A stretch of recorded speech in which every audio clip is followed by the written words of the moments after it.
नमस्कार, मैं कोकिन आप सबका एक बार फिर से हार्दिक स्वागत करती हूँ। दोस्तों, हम कर रहे हैं एसटेट टीजीटी हिंदी के पीवाईक्यू, जिसमें मैंने 2024-2023 के पीवाईक्यू आपको करवा दिए हैं। अब हम कर रहे हैं 2022 का पीवाईक्यू, जिसका एक पार्ट में आप लोगों को प्रोवाइड करवा चुकी हूँ। 115 तक उसमें हमने क्वेश्चन डिस्कस कर लिए थे। मैं आपके सामने जो ये ऑफिशियल पेपर है वही लेकर आई हूँ, ताकि आप लोगों को एक एहसास हो, फीलिंग आए कि हाँ, हम ऑफिशियल पेपर को ही सोल्व कर रहे हैं। और पेपर को सोल्व करते टाइम आपको कॉपी पेन साथ में रखा करो बेटा, नंबरिंग करते हुए चला करो, और साथ में ये भी देखा करो कि हाँ, मेरा ये टॉपिक, ये क्वेश्चन मेरा गलत है तो क्यों है और सही है तो क्यों है, उसके पीछे आप लॉजिक लगाओगे। जब तक आप क्वेश्चन के साथ तर्क वितर्क नहीं करोगे, आप एग्जाम को क्लियर नहीं कर सकते। क्योंकि आपके सामने 4 ऑप्शन आते हैं और 4 ऑप्शन में से मान लीजिए आपको सही पता है, ठीक है, लेकिन 3 और जो ऑप्शन है उनके रिगार्डिंग आप क्या कुछ जानते हैं, ये भी साथ में आप सोल्व किया करो। पीवाईक्यू करने का मतलब ये नहीं है कि आपके सामने क्वेश्चन आया उसका आपको आंसर पता है, नहीं। चारों ऑप्शन को आपको सोल्व करना है, जैसे मैं आप लोगों को करवाती हूँ। मैं जब भी पेपर सोल्व करती थी या आप लोगों के सामने मैं पीवाईक्यू करवा रही हूँ, तो मेरा मकसद ये नहीं होता कि बच्चे को सिर्फ इसका आंसर बताए और आगे बढ़ो, नहीं। चारों ऑप्शन बिल्कुल डिटेल में मैं आप लोगों के सामने डिस्कस करती हूँ। अगर आपको मेरी वीडियो सच में पसंद आती है तो लाइक, शेयर, सब्सक्राइब कर दिया करो। चलिए, आज हम करते हैं 116 का क्वेश्चन। कौन सा पीवाईक्यू कर रहे हैं हम? 2022 का।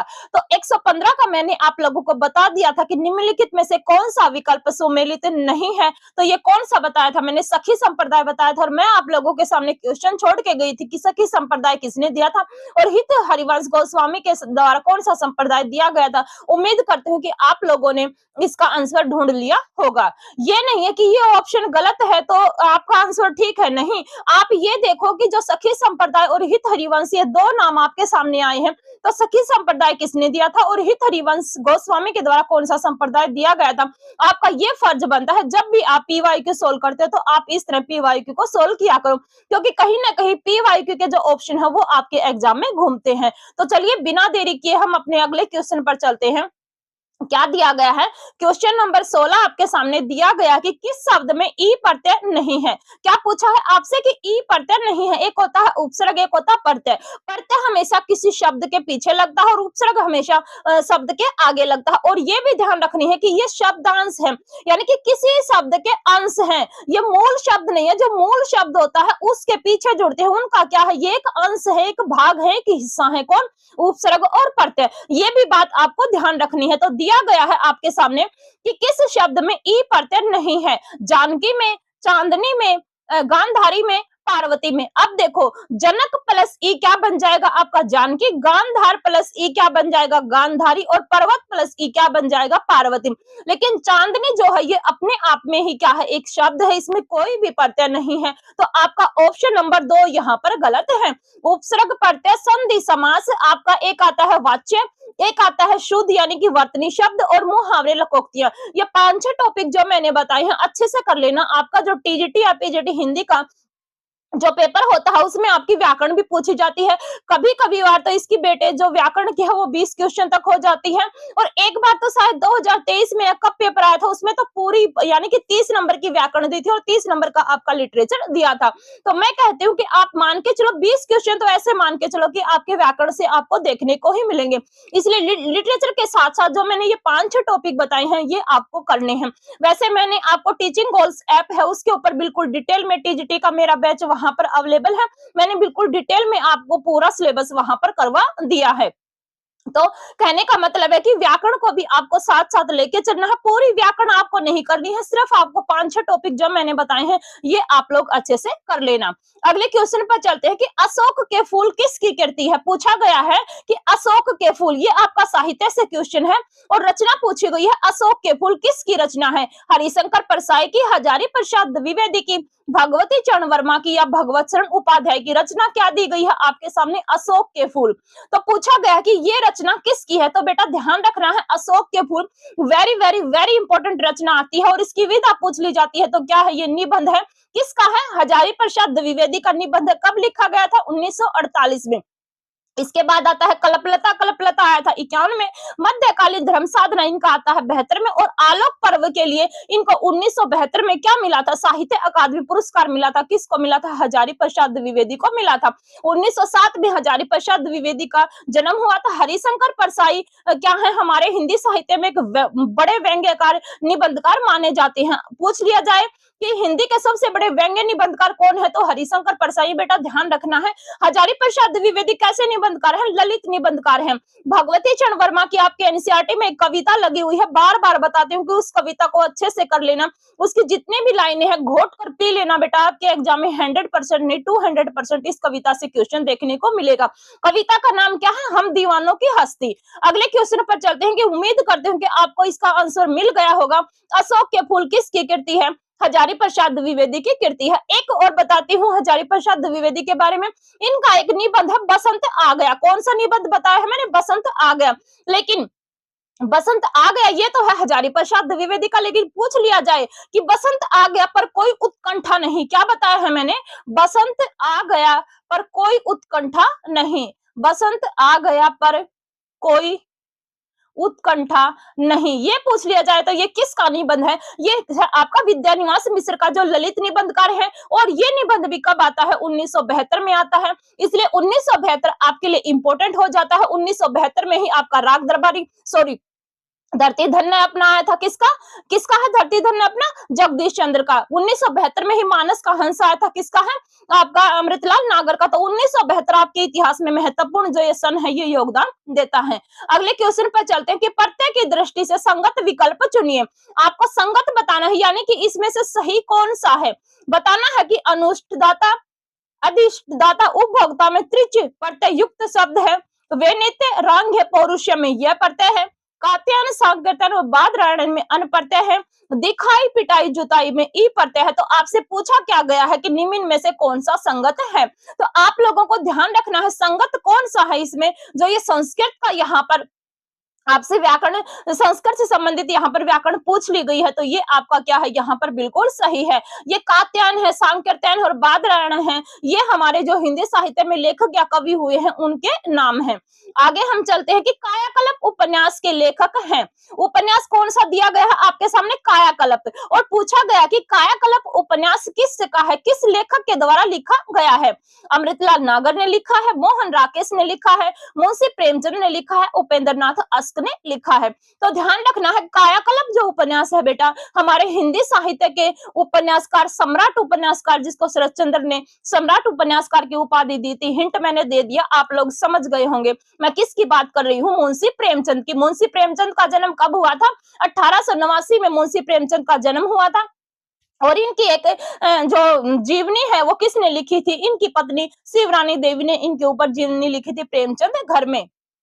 बात करें कायाकल्प कैसा उपन्यास बताया जाता है इनका, इसकी विधा पूछ ली जाए तो कायाकल्प कैसा है बेटा? कायाकल्प में पुनर्जन्म से संबंधित घटनाएं यहाँ पर दी गई है। और कायाकल्प को डॉक्टर नगेंद्र क्या मानते हैं? कि डॉक्टर नगेंद्र कहते हैं कि कायाकल्प क्या है? मुंशी प्रेमचंद के द्वारा लिखा गया हिंदी का पहला उपन्यास है। कि हिंदी भाषा में, पॉइंट को नोट करना बेटा, डॉक्टर नगेंद्र क्या कहते हैं कि जो प्रेमचंद का जो कायाकल्प उपन्यास है वो हिंदी भाषा में लिखा गया पहला उपन्यास है। ध्यान रखना है किसने माना है? डॉक्टर नगेंद्र ने माना है। क्योंकि आजकल एग्जामिनर आपको सिर्फ डॉक्टर नगेंद्र और रामस्वरूप चतुर्वेदी, इन जो ये दो बुक मैंने बताई हैं, इतिहास बताए हैं, इनका सहारा लेकर आपके सामने जो क्वेश्चन है वो परोस रहा है। तो ध्यान रखना है कायाकल्प को डॉक्टर नगेंद्र ने हिंदी का पहला उपन्यास, यानी कि हिंदी भाषा में लिखा गया पहला उपन्यास किसने माना है? डॉक्टर नगेंद्र ने माना है। किसका है? आपको ध्यान रखना, मुंशी प्रेमचंद का। बात करें अमृतलाल नागर की, तो अमृतलाल नागर ने दो जीवनी परक उपन्यास लिखे थे। मानस का हंस किसके ऊपर लिखा था? तुलसीदास के ऊपर। कब लिखा था? 1972 में। और अगर हम बात करें खंजर नैन, खंजर नैन किसके ऊपर लिखा था? सूरदास के ऊपर। कब लिखा था? 1981 में। तो जो अमृतलाल नागर हैं, इन्होंने एक तो लिखा था खंजर नैन सूरदास के ऊपर, और एक लिखा था मानस का हंस किसके ऊपर लिखा था? तुलसीदास के ऊपर लिखा था। बात करें मोहन राकेश की, तो मोहन राकेश के 3 नाटक आते हैं आपके। आषाढ़ का एक दिन, आधे अधूरे और लहरों के राजहंस। जो आधे अधूरे इनका जो नाटक है ये क्या है? कि मध्य वर्गीय जो परिवार है उसकी यहाँ पर वर्णन किया गया है। आषाढ़ का एक दिन में कालिदास है, विलोम है, मातुल है, और कौन है? मल्लिका है, ये सब पात्र किस में आते हैं? आषाढ़ का एक दिन में आते हैं। बात करें उपेंद्र नाथ अश्क की, तो उपेंद्र नाथ अश्क का एक फेमस नाटक है, कौन सा है? अंजो दीदी, 1954 में लिखा गया था, जिसमें अंजलि, श्रीपत, इंद्र नारायण ये सब क्या होते हैं? इसमें पात्र होते हैं। तो इस क्वेश्चन का आपको आंसर मिल गया होगा, मुंशी प्रेमचंद के द्वारा लिखा गया है। तो मैं जिस तरह सोल्व करवाती हूँ बेटा, आप उसी तरह पेपर को सोल्व किया करो, ताकि आपके आने वाले एग्जाम में वहां से कहीं ना कहीं क्वेश्चन देखने को मिल जाए। और गारंटी देती हूँ बेटा कि अगर मेरी वर्बली बात आप लोग बिल्कुल ध्यान से सुन रहे हो ना, तो आपके एग्जाम में कहीं ना कहीं, अब तो मैं आपको इनडायरेक्ट वे में बता रही हूँ, लेकिन जब आप एग्जाम हॉल में बैठोगे तो कहीं ना कहीं आपको मेरे द्वारा मुंह से जो आपको बातें बताई जा रही है हिंदी साहित्य की, हिंदी व्याकरण की, ये आपको एग्जाम में कहीं ना कहीं देखने को मिलेंगी। इसलिए कहती हूँ कि जब भी क्लास देखते हो तो कॉपी पेन अपने साथ रखा करो। अगले क्वेश्चन के ऊपर हम बात करते हैं, क्या दिया गया है? दिया गया है कि छिप छिप अश्रु बहाने वालों, मोती व्यर्थ बहाने वालों, कुछ सपनों के मर जाने से जीवन नहीं मरा करता है। देखो कितनी अच्छी लाइन लिखी है कि छिप छिप अश्रु बहाने वालों की, जो छुप छुप कर अपने आंसू बहाते हैं, और उन आंसुओं की कीमत को तुम समझो, वो क्या है? तुम्हारे लिए मोती के समान है। उन मोतियों को तुम क्यों बहाते हो? कुछ सपनों के मर जाने से जीवन नहीं मरा करता है। कितनी इंपॉर्टेंट लाइन है। तो पूछा गया है, ये किसने कहा है? मान लीजिए आपका एक बार एचटेट नहीं हुआ, आपने एक बार दिया, दो बार दिया, तो जरूरी नहीं है कि हर एक व्यक्ति फर्स्ट में ही सफलता पा लेता है। सफलता वही हमारे लिए मतलब हमें खुशी मिलती है जो ठोकरें खाने के बाद हमको मिलती है।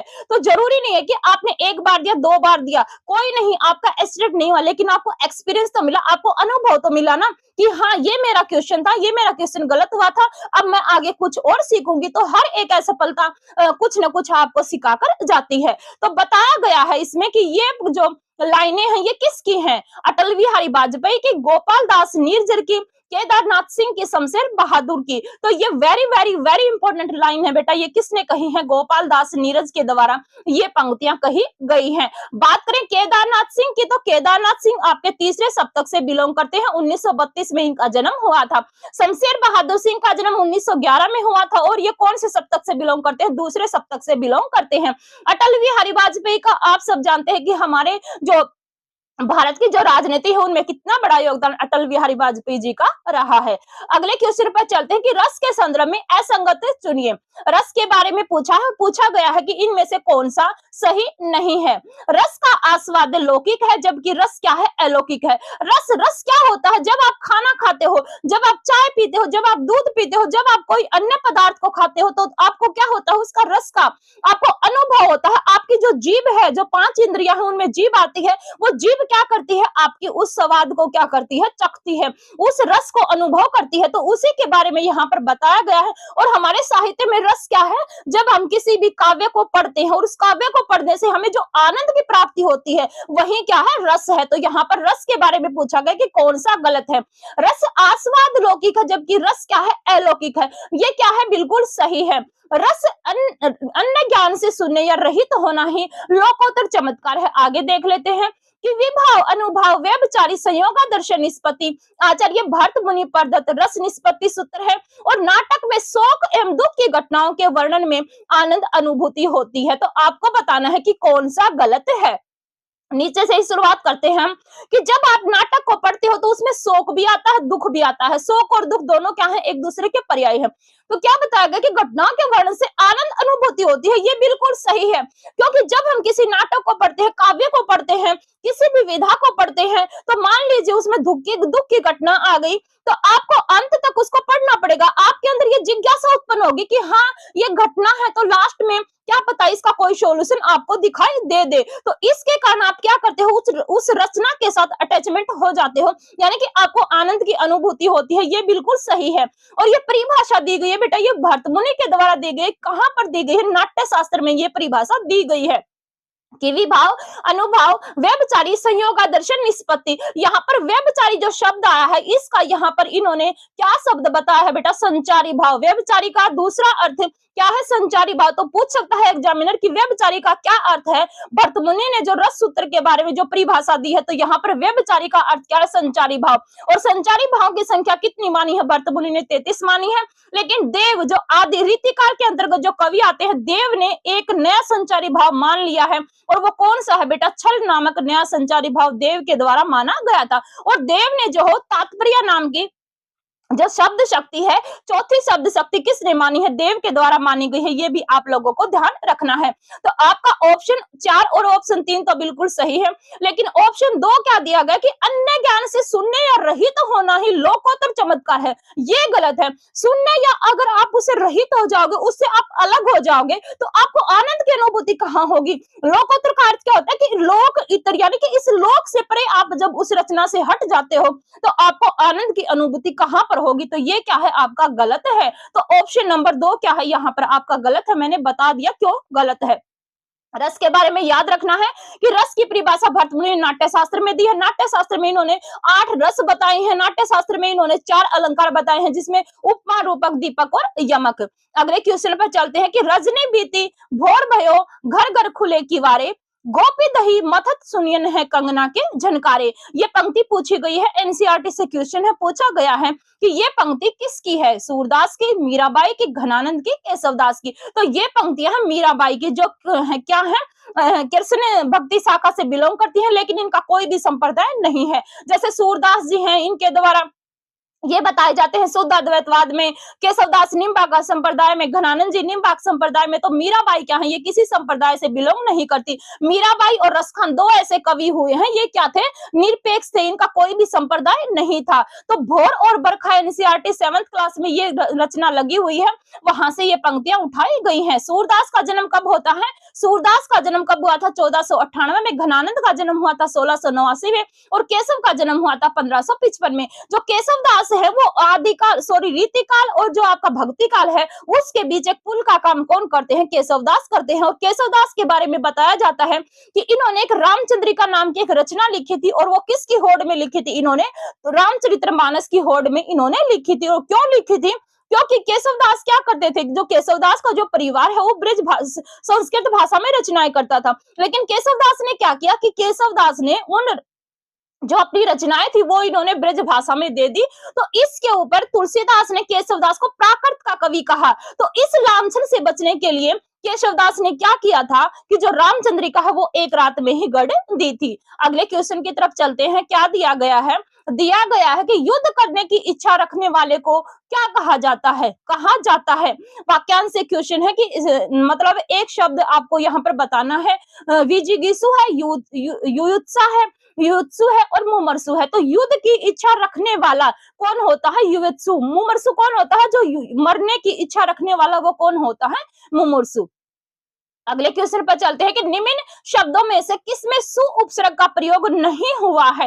देखो 2-3 क्वेश्चन आपके यहाँ से उपसर्ग और प्रत्यय से आ चुके हैं। सु प्लस अच क्या होता है? आपका स्वच। सु प्लस अस्ति क्या होता है? आपका स्वस्ति। सु प्लस अल्प क्या होता है? आपका स्वल्प। लेकिन स्वस्त में क्या है? आपका सु उपसर्ग नहीं है। तो आपका यही ऑप्शन क्या है? गलत है। अगला क्वेश्चन पूछा गया कि कौन सी रचना महादेवी वर्मा की है? आपसे पूछा गया है कि इनमें से कौन सी रचना है जो महादेवी वर्मा के द्वारा लिखी गई है? मेरे बचपन के दिन, बड़े घर की बेटी, माटी वाली और अपराजिता। तो महादेवी वर्मा के द्वारा कौन सी रचना लिखी गई है इन 4 ऑप्शनों में से? तो ये कौन सी है बेटा? मेरे बचपन के दिन। अगर पूछ लिया जाए बचपन, तो बचपन किसने लिखा है? कृष्णा सोबती ने लिखा है। थोड़ा सा शब्दों का हेरफेर है, ध्यान रखना है। बचपन पूछ लिया जाए तो कृष्णा सोबती। मेरे बचपन के दिन किसके है? महादेवी वर्मा की। छायावाद की वरहत्री लघुहत्री में क्या करती हैं? ये स्थान रखती हैं। बात करें माटी वाली, तो विद्यासागर नोटियाल ने लिखे। 9th क्लास में ये रचना लगी हुई है। और विधा क्या है? इसकी कहानी है।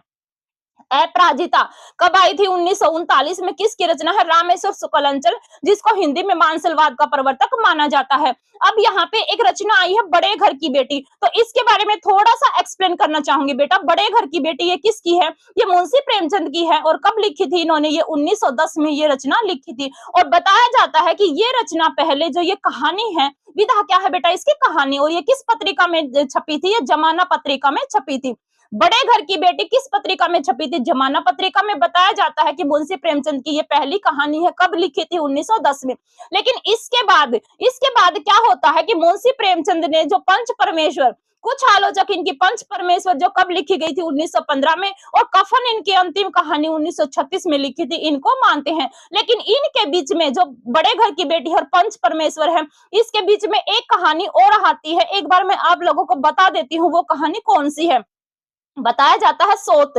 कौन सी कहानी आती है बेटा? सोत। 1915 में ये कहानी आई थी और सोत के बारे में बताया जाता है कि ये क्या है कि हिंदी भाषा और देवनागरी लिपि में लिखी गई इनकी पहली कहानी है। तीनों के बारे में मैंने डिस्कस कर दिया है। बड़े घर की बेटी जमाना पत्रिका में 1910 में आई थी। सोत 1915 में हिंदी भाषा में लिखी गई थी।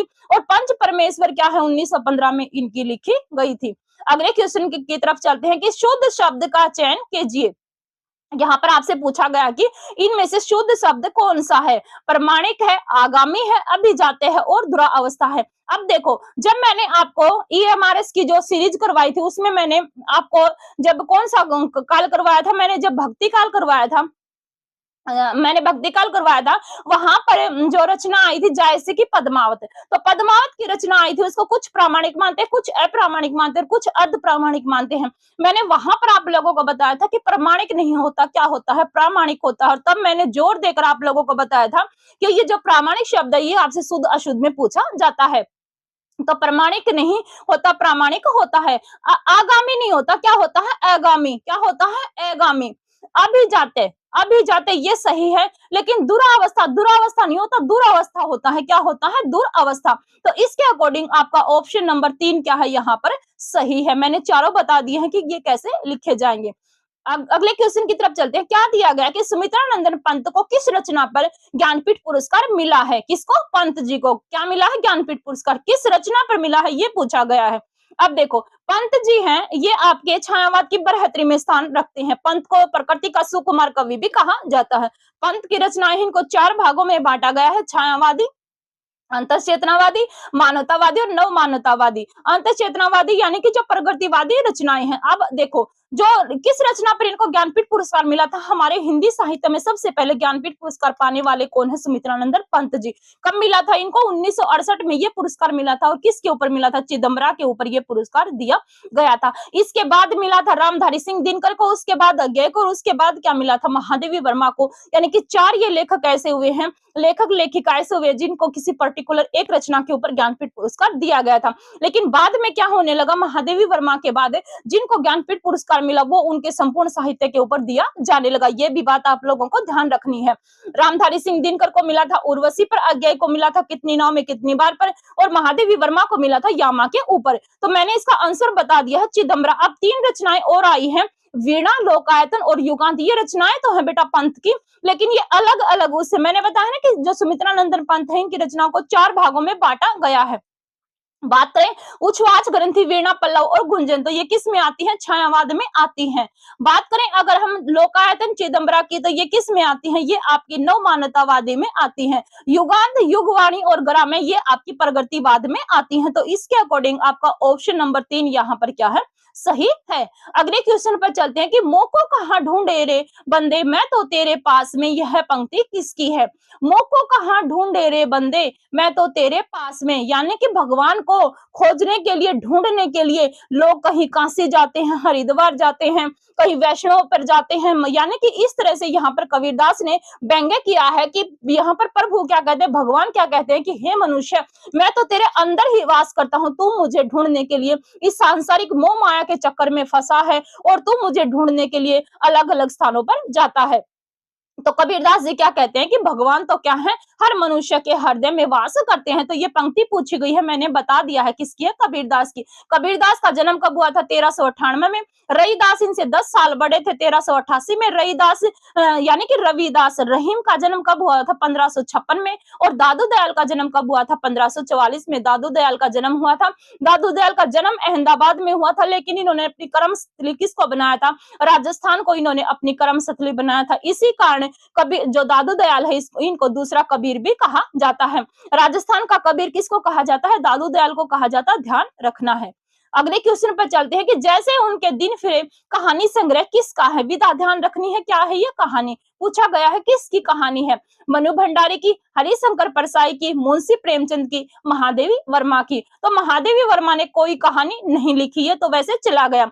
मनु भंडारी के द्वारा तीन निगाहों की एक तस्वीर, सैलाब, ये जो कौन-कौन सी है मनु भंडारी की, मतलब ये प्लेट ऐसे करके इसकी मनु भंडारी की कहानियां आती हैं। हरिशंकर परसाई की क्या है ये कहानी है। बात करें मुंशी प्रेमचंद की तो मैंने अभी बताया है, सप्त सरोज है, बड़े घर की बेटी है, आपकी प्रतिज्ञा है, नशा है, आपके एनसीईआरटी में लगी हुई है, दो बैलों की कथा, ये सब किसकी है? मुंशी प्रेमचंद की। तो पूछा गया था जैसे उनके दिन फिरे कहानी संग्रह किसका है? ये है बेटा आपका हरिशंकर परसाई का, हिंदी के सबसे बड़े व्यंग्य निबंधकार हैं। संधि विच्छेद की दृष्टि से असंगत विकल्प चुनिए। आपको यहाँ पर गलत जो है ऑप्शन है वो बताना है। भू प्लस उष्मा, कृपा प्लस चार्य, कृप प्लस आचार्य, वाणी प्लस औचित्य और गुरु गुरु प्लस औदार्य। जब आप संधि को करते हो, संधि करते टाइम आपको बिल्कुल माइनर सा डिफरेंस एग्जामिनर आपको देता है और बच्चा क्या करता है उसी में कंफ्यूज हो जाता है। तो संधि करने की सबसे बड़ी ट्रिक क्या है कि आपको शुद्ध अशुद्ध शब्दों का पता होना चाहिए, यानी कि वर्तनी संबंधी जो अशुद्धियां होती हैं उनके बारे में आप लोगों को पता होना चाहिए। तो भू प्लस उष्मा, उष्मा ऐसे लिखा जाता है, ठीक है। कृपा प्लस आचार्य, ये भी ठीक है। कृप प्लस आचार्य, क्या पूछा आपसे? असंगत पूछा है। वाणी प्लस औचित्य, अब ये वाणी देखो, वाणी ऐसे थोड़ी ना लिखा जाएगा, वाणी तो ऐसे लिखा जाएगा। गुरु प्लस औदार्य, ये भी क्या है आपका? सही है। तो इसके अकॉर्डिंग आपका कौन सा ऑप्शन सही हो जाता है? ऑप्शन नंबर 3 यहाँ पर क्या है? गलत है। यहाँ पर गलत पूछा गया था, मैंने बता दिया गलत क्यों है। तो क्यों गलत है? क्योंकि इसमें जो वाणी है ये यहाँ पर अशुद्ध लिखा गया। वाणी क्या होता है? ऐसे आता है। वीणा किसकी रचना है? मैंने अभी बताया है, पंत की। ऐसा दे, वीणा किसकी रचना है? किसकी रचना है? अज्ञेय जी की। ऐसा दे वीणा। तो ये थे बेटा आपके, यहाँ पर मैंने आपके 130 क्वेश्चन आपको मतलब बिल्कुल डिटेल एक्सप्लेनेशन के साथ एक एक ऑप्शन बिल्कुल खोलकर आप लोगों के सामने रख दिया है। अगर वीडियो पसंद आती है तो लाइक शेयर एंड सब्सक्राइब जरूर करें। मिलती हूँ आपसे किसी और अगले टॉपिक के साथ, नए एनर्जी के साथ। तब तक के लिए नमस्कार। अपना और अपना ध्यान रखें, खुश रहें, मस्त रहें, आबाद रहें और मन लगाकर अपनी पढ़ाई करते रहें। तो take care, bye bye, have a nice day, thank you.